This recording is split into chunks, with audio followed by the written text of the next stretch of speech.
Кыргызстанда 2018-жылы 62 аял үй бүлөлүк зордук зомбулуктун айынан каза болду. 288 адам олуттуу жаракаттарды алды.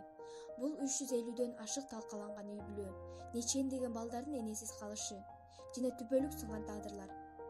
Үй бүлөлүк зомбулук биздин өлкөдө кадимки көрүнүшкө айланып баратат.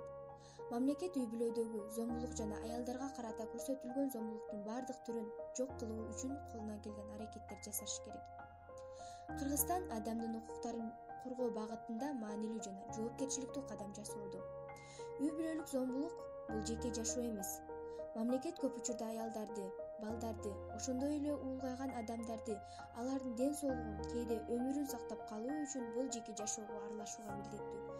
Зомбулуктун жабырлануучулары расмий катталган, ошондой эле катталбаган никеде бирге жашаган, чогуу турган, никедеги аялдар, эркектер, ошондой эле балдар, кары-картаңдар, чогуу жашагандар болушу мүмкүн.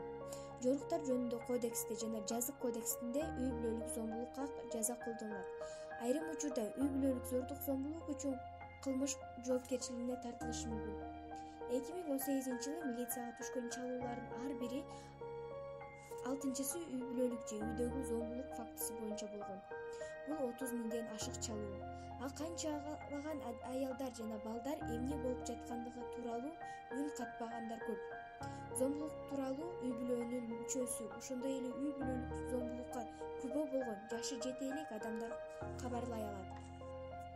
Үй бүлөлүк зомбулуктун натыйжасында жабырлануучунун саламаттыгына атайлап оор залал келтирген учурда же жеңил залал келтирген учурда же кыйноо учурунда айыпталуучу жазык кодексине ылайык кылмыш жоопкерчилигине тартылат.